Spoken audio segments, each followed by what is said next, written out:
Hello and welcome to Indus News, live from Islamabad. I'm Jawad Tehami and these are the headlines.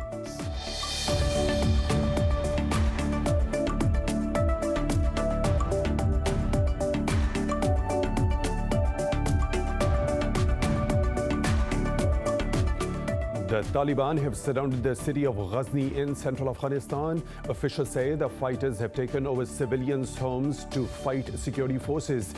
This is the latest assault on a provincial capital as the Taliban make a fresh push to gain territory.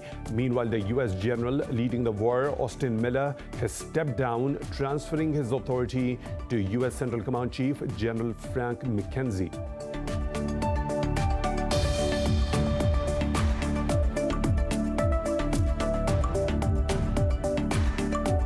In South Africa, at least 6 people have been killed and over 200 arrested in protests following the jailing of former President Jacob Zuma. The army says it is deploying soldiers in the Gauteng and KwaZulu-Natal provinces to assist law enforcement agencies.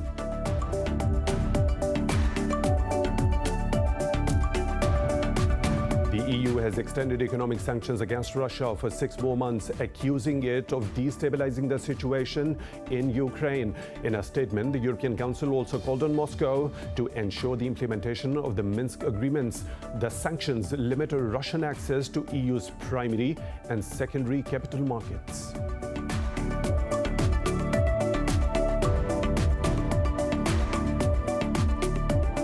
Australia's New South Wales state has reported the biggest daily rise in COVID-19 cases this year. Over 100 people tested positive overnight. In Pakistan, 15 people have died and over 1,800 were infected in the past 24 hours. Globally, the virus has claimed more than 4 million lives and infected over 186 million others. Those were the headlines and detailed stories right after a short break. Stay tuned.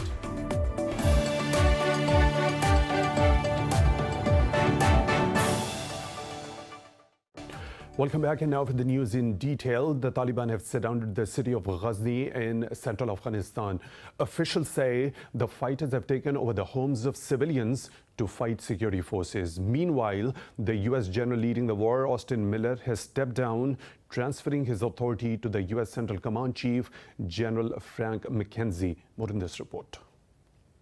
The Taliban are making a fresh push to surround cities and gain territory, emboldened by the departure of foreign forces. So far, they have not been able to hold provincial capitals, but they have put pressure on Afghan security forces to respond to offensives around the country. The fighters claim they have captured nearly 200 districts across Afghanistan. In a statement, spokesperson Zabiullah Mujahid said thousands of Afghan troops have defected to the group. Meanwhile, the Ministry of Defense claims it has killed more than 270 fighters in the past 24 hours. It said operations were carried out in 15 provinces, including Nangarhar and Medan Vardak. Peace talks between the Taliban and the government are continuing in Doha, but officials say they are making little progress.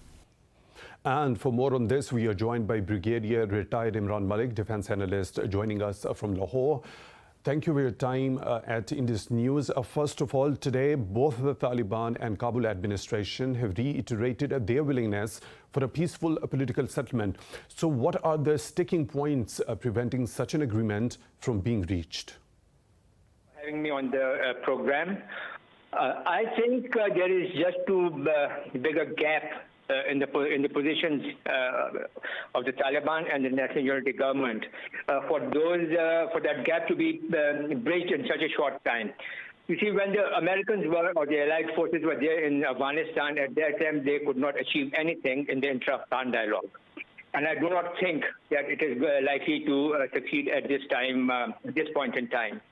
You must remember that there were 4 basic points that the United States had laid down as preconditions for its departure from Afghanistan.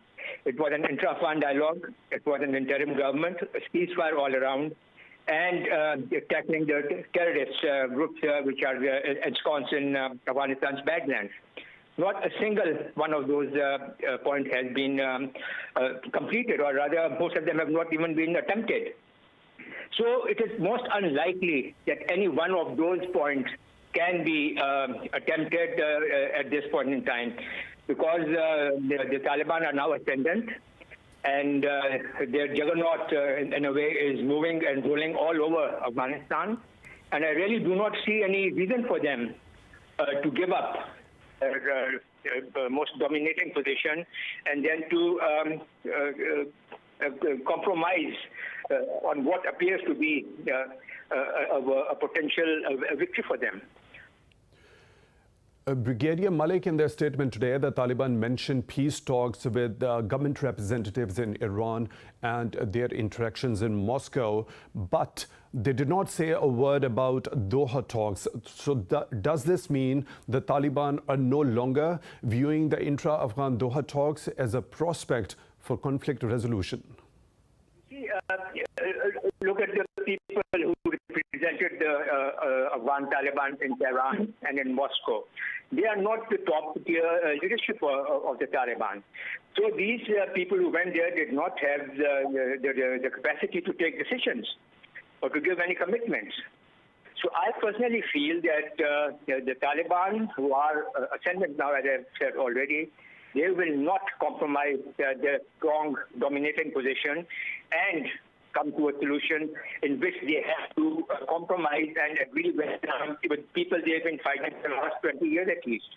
That is the National Unity Government. What I feel is that the Afghan Taliban are most likely to make a run for Kabul and then serve a fait accompli to the world that here we are, now deal with us. And as a face-saving measure, it might include people from all other ethnicities and all other sectarian groups to give a whole of the Afghan nation image to the rest of the world and say that this is a coalition government that represents the whole of Afghanistan, and therefore now you must deal with that. And I think this is the most likely scenario to take place. The last but not the least, how close do you think it is to reality that the Taliban claim of controlling 85% of the Afghan territory? That with a pinch of salt at the moment, and but I'm quite sure that they have the majority of the country under their control. But a very specific pattern and a plan that seems to be emerging. You see, they've kept all major crossings into the neighboring countries, with Tajikistan, with Turkmenistan, and with Iran. And they are now moving into the central districts like GHAZNI, we talked about. And Kabul itself is under a great deal of pressure. So it is a full-fledged, I don't want to call it assault, but moves to get control over all of Afghanistan. And I think they are proceeding quite well on that. And if they are not having control over 85% territory at the moment, I feel that very soon, rather before the Americans leave Afghanistan for good, they might as well be controlling even more than 85%. Brigadier Retired Imran Malik, thank you very much for talking to Indus News. We really appreciate that. Now, moving on, Pakistan's Foreign Minister Shah Mahmood Qureshi has arrived in Tajikistan to attend a key meeting of the Shanghai Cooperation Organization's Council of Foreign Ministers. The foreign ministers of SCO member states will be deliberating upon important regional and international issues. They will consider several important documents for adoption in the SCO Council of Heads of State in September this year. During his two-day visit to Dushanbe, Qureshi will address the organization's Ministerial Council. He will also attend a meeting of the Afghan Contact Group and reiterate Pakistan's stance on the peace process. During his stay, Qureshi will call on the President of Tajikistan, Emomali Rahman. He will also hold meetings with his counterparts from Tajikistan, Kyrgyzstan, Uzbekistan, Afghanistan, Russia, and China on the sidelines. And for more on this, we have with us Mr. Ena Tenjin, a political analyst from Beijing, China. Mr. Tenjin, thank you very much for your time at Indus News. This meeting of the SCO comes with Afghanistan once again at a crossroads. We are hearing that there will be a joint statement, especially regarding Afghanistan. So what is being expected from this SCO huddle over the rapidly evolving situation over there in Afghanistan? Well, there's supposed to be a joint statement. That's per the word of Wang Yi, the Foreign Secretary of China. It's a very difficult situation because of the situation in Afghanistan. There will be a meeting with the there's a special group with the within the SCO that deals with Afghanistan issues, and that will be consulted. There will be a general meeting. There will be a number of sideline meetings. But the main goal here is to somehow make sure that the situation in Afghanistan does not spin further out of control than it already has. Mr. Tandon, Pakistan has come forward as a key proponent and facilitator for a peaceful political settlement in Afghanistan. Going forward, how crucial is Pakistan's role in the Shanghai Cooperation Organization regarding Afghanistan? Well, it's absolutely crucial. I mean, both sides, the Taliban and the current government, come from the Pashtun tribal area. In addition to that, there are large Pashtun populations within Pakistan. It's going to be necessary to have some sort of resolution there. Otherwise, there's going to be a tremendous amount of bloodletting. The situation is not optimal. The very, very hasty withdrawal of the U.S. troops has created a more or less crisis situation for the existing Afghanistan government. Large, as everyone can see by the news, large swaths of land are being reclaimed or taken over by the Taliban. And it seems to be getting worse. This is an interesting meeting in the sense that since the U.S. has pulled out, this takes away all elements of outside forces. And I mean that only from the perspective of outside the region. Right now, you have the representatives who are in that region who are going to attempt to try to solve a situation that has not been solved by two invasions, one by Russia and then one by the United States. So it'll be interesting to see, well, not interesting, let's be hopeful that there can be some sort of consensus on how this can be resolved. So, Mr. Tandon, the Shanghai Cooperation Organization marks its 20th anniversary this year and has come a long way.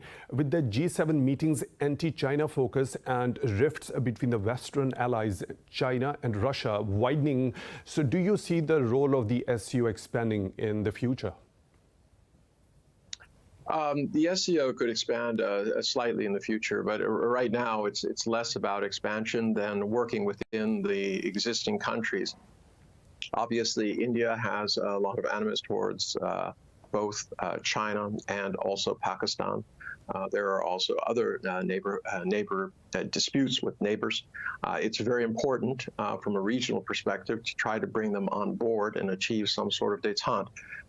Hopefully, the situation with COVID-19 will bring sense to people and understand that there are big regional issues, not only Afghanistan, not only terrorism, but also COVID-19 and economics that have to be tackled on a regional basis. They cannot do this. It's going to be bad for all affected if there's some sort of proxy war or simmering, some sort of actions or indirect actions taken or supported by different countries. This will only lead to more bloodshed and misery. Mr. Einar Tandon, a political analyst, joining us from Beijing, China. Thank you very much for your time at Indus News. We really appreciate that. And now moving on, Kashmiris all around the world are set to observe the 90th anniversary of Martyrs' Day on Tuesday. The All Parties Hurriyat Conference has called for a complete strike across the valley. More in this report. Voices of the 22 Kashmiris martyred in front of the Srinagar Central Jail 90 years ago still echo through the occupied valley. Their chants for freedom have lived as their legacy, which resonates in the hearts of Kashmiris to this day. The martyrs of 1931 stood up to the Dogra rule to protest against the imprisonment of Abdul Qadir, a former British Army officer who decided to stand up for freedom against oppression. The troops killed each person who stood up to make the call for Friday prayer. The day commemorates those martyrs who had been declared a national day soon after the birth of India and Pakistan in 1947, but the Indian government dropped it from its list of public holidays after stripping the region of its autonomy in 2019. Since then, hundreds of Kashmiris were martyred by Indian troops while thousands others thrown into jail to silent dissent. More stories to follow, but right after a short break. Stay tuned.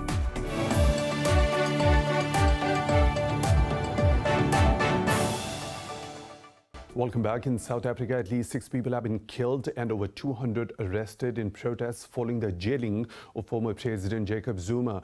The army says it is deploying soldiers in the Gauteng and KwaZulu-Natal provinces to assist law enforcement agencies. Police say the rioters have disrupted the traffic by barricading major roads with burning tires and trucks. Authorities have warned that anyone using social media to encourage the rioting will be arrested and prosecuted. The violence was triggered last week when President Zuma began serving a 15-month sentence for contempt of court. Beijing says it has driven away a U.S. warship that illegally entered Chinese waters near the Paracel Islands. In a statement, the country's armed forces urged Washington to immediately stop such provocative actions. The PLA said the USS Benfold entered the waters without the approval of the Chinese government. The army termed the move a serious violation of Beijing's sovereignty. It accused the U.S. of undermining the stability of the South China Sea. Meanwhile, in a statement, the U.S. Navy said the vessel entered the waters under international law. Earlier, U.S. Secretary of State Antony Blinken said freedom of the seas is an enduring interest of all nations. The EU has extended economic sanctions against Russia for 6 more months, accusing it of destabilizing the situation in Ukraine. In a statement, the European Council also called on Moscow to ensure the implementation of the Minsk agreements. The sanctions limit Russian access to EU's primary and secondary capital markets. The measures also prohibit the import, export, or transfer of all defense-related materials. The EU has been applying different sanctions since 2014 on Russia, accusing it of violating the Ukraine's sovereignty. It has also imposed sanctions on 4 Russian high-ranking officials over the arrest and the prosecution of Kremlin critic Alexei Navalny. Russia says its fighter jets have intercepted 2 U.S. reconnaissance planes over the Black Sea. The Defense Management Center said EP-3E Ares and CL-600 Challenger planes approached the border. It said the airspace control systems of the Southern Military District detected the aircraft. Officials say the Sukhoi Su-30 and Su-27 warplanes were scrambled to turn away the spy planes. The center said there was no violation of the state border. The COSSACK Mace 2021 military drills have started in Ukraine near the Black Sea. The exercise is being conducted jointly by Ukraine and the United Kingdom and will last till 24th of July. In a statement, Ukraine's military said the drills also involved the US, Canada, Sweden, and other NATO members. It said about 2,000 troops of more than 300 units of military equipment will participate. The British military says these drills will help ensure the sovereignty of the Black Sea region. Meanwhile, Russia said its Navy fleet is also holding drills off Crimea. Lithuania has called out to the European Union to consider a 5th round of sanctions against Belarus. Foreign Minister Gabrielius Landsbergis says Minsk is flying in migrants from abroad to send them illegally into the bloc. Speaking in Brussels, Landsbergis said that the refugees being bombarded on Lithuania are being used as a political weapon. Landsbergis demanded the EU to have a common strategy to counter the actions by Belarus. Earlier, Lithuania began placing barriers on its borders with Belarus and decided to station troops to limit migrants. Belarus has said it will no longer disallow or scrutinize migrants entering into the EU after the sanctions. North Korea has dismissed U.S. humanitarian aid as a sinister political scheme to put pressure on other countries. The Foreign Ministry published the criticism of Washington in an article on an official website. A researcher said the U.S. links aid to its foreign policy goals or pressure on human rights issues. He said countries that relied upon Washington's assistance went through awfully bitter experiences. The article alleges that Washington continues to manipulate aid while the world battles the COVID-19 pandemic. American officials have said they are supportive of humanitarian aid to North Korea, but no efforts are underway to provide direct assistance. 68 people have died in different lightning incidents over the past 24 hours in India. Local media reported 41 deaths in Uttar Pradesh, 7 in Madhya Pradesh, and 20 in Rajasthan. In Rajasthan's capital city of Jaipur, 11 people died and many were injured as lightning struck the watchtower at Amar Fort. Police said most of them were young who died while taking selfies in the rain. At least 17 others were reported injured across the state. Israeli forces have wounded 6 Palestinians with live ammunition in the Jenin city of the West Bank. 5 other civilians were arrested by undercover troops from 2 neighborhoods of the city. Occupying forces raided the neighborhoods, barged into homes and fired indiscriminately. A young girl was among those wounded. Earlier, illegal Israeli settlers cut the main power line in Jalud village of Nablus city of the West Bank. Meanwhile, the forces have also seized a healthcare clinic in West Bank and assaulted those who resisted. In Jordan, a court has found a former royal official and a relative of King Abdullah guilty of sedition and incitement against the monarchy.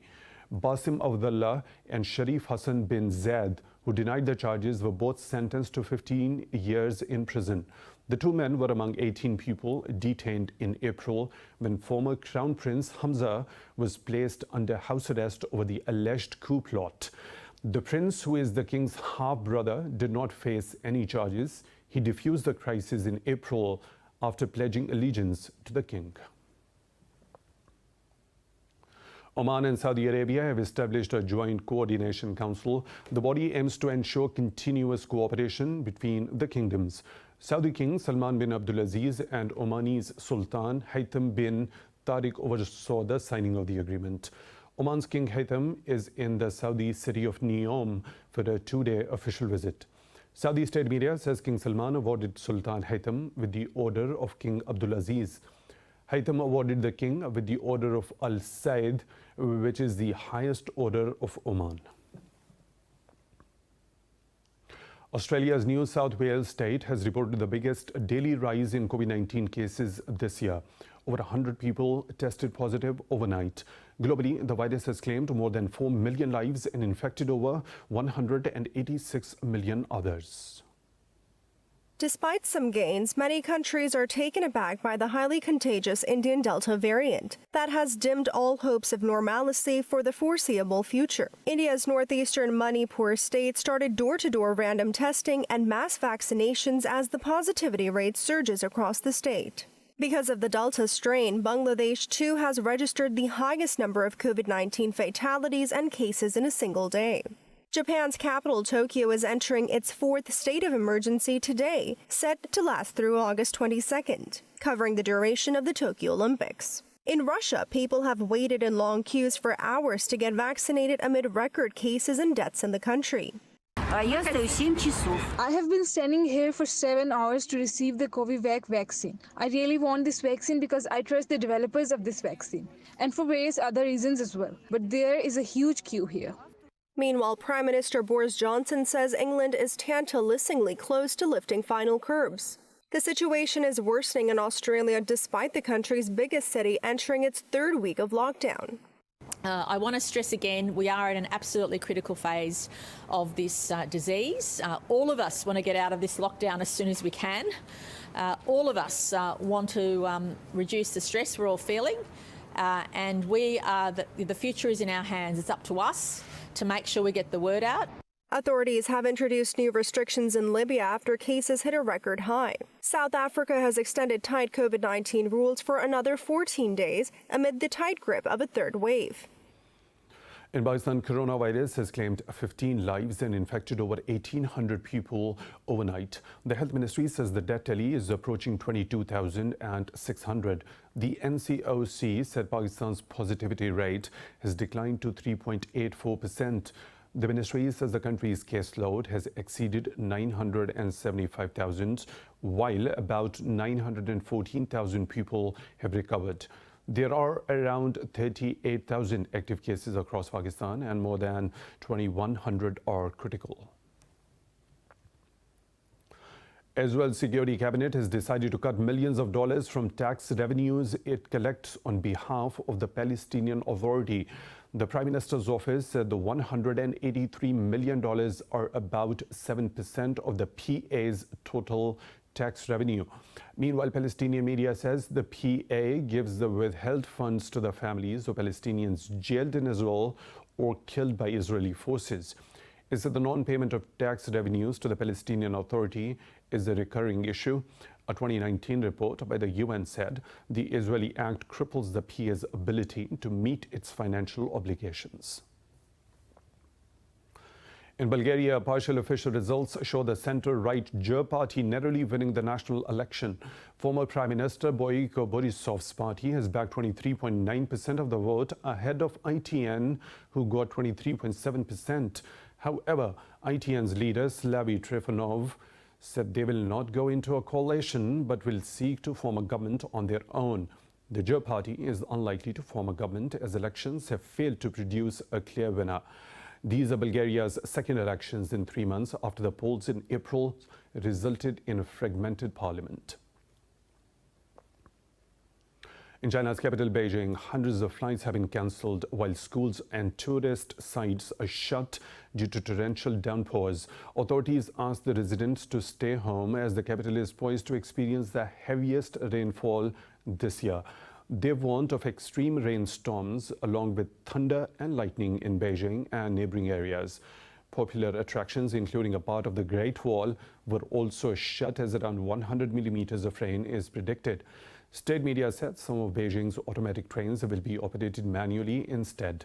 Meanwhile, weather authorities have warned of floods in 14 rivers, including tributaries in Sichuan and Shaanxi. In the U.S. state of California, the Beckwourth complex fire has grown to over 61,000 acres with only 9% containment. A brutal heat wave is punishing the western parts of the country, with temperatures soaring to record high. The blaze, which broke out on the 3rd of July, forced evacuations from many small towns in California's 3 counties. Officials say more than 1,700 firefighters are battling with the aggressive fire. Meanwhile, the boot-like fire in Oregon has blackened 144,000 acres with no containment so far. The National Weather Service issued excessive heat warnings across much of the region. Temperatures in Death Valley spiked to 54 degrees Celsius, making it one of the hottest spots on the planet. Last year, wildfires scorched more than 17,000 square kilometers of land and destroyed hundreds of Californian homes. Divers in Dubai can explore an underwater sunken city in the world's deepest pool. It reaches depth of 60 meters at a facility called Deep Dive Dubai. Handout footage shows divers swimming around an underwater arcade, library and an apartment. The facility says it was confirmed as the world's deepest pool by Guinness World Records. It can hold the equivalent of 6 Olympic-sized swimming pools. The pool is currently operating on an invitation-only basis, with public bookings set to begin at the end of July. In Italy, the mayor of Florence, Dario Nardella, has been moonlighting as a guide to boost tourism recovery. This comes after the historic city saw a sharp drop in visitors amid the COVID-19 outbreak. More in this report. Florence is the birthplace of the Renaissance movement in Europe and has been the pinnacle of cultural tourism in Europe. However, according to a report by the Tourism Research Center of Florence, the number of its visitors in 2020 decreased by about 3.18 million. The number of hotel bookings also plunged by 80.4% from the previous year because of the pandemic. Due to a busy schedule, the scope of Dario Nardella's tour guide service is generally limited to the Old Palace. He highlighted that he was looking forward to the arrival of overseas tourists, including Chinese tourists, for a complete recovery.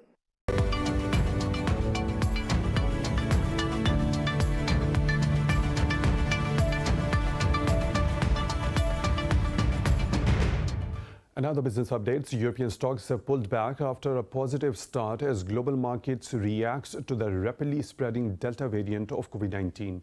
London's FTSE is leading the losses, sliding 0.5%. The CAC 40 in Paris has slipped marginally. Frankfurt's DAX, the Pan-European Stock 600, and Italy's FTSE MIB are trading flat. Earlier, all Asian stocks traded higher, following overnight gains on Wall Street. And now for the weather updates, we have Naila with us.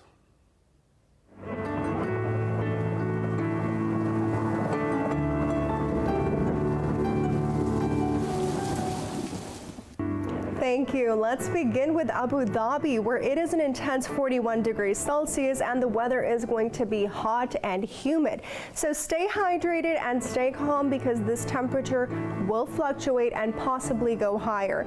If you are in Amsterdam, the temperature is around 23 degrees Celsius with some cloudy weather. It sounds really nice and cozy.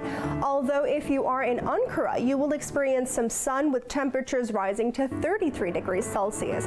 Heading down under to Auckland, the winter weather is chilly at 11 degrees Celsius with some rain. While in Bangkok, make sure you have your umbrella on hand because there will be thunderstorms.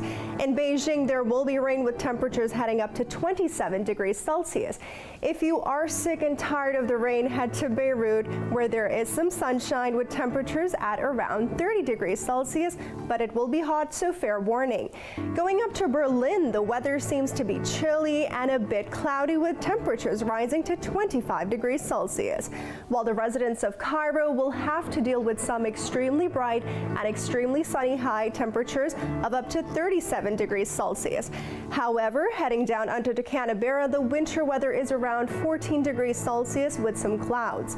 Although there will also be some cloudy weather in Islamabad and Jakarta, the temperatures will be around 29 degrees Celsius and 33 degrees Celsius respectively. Back to you.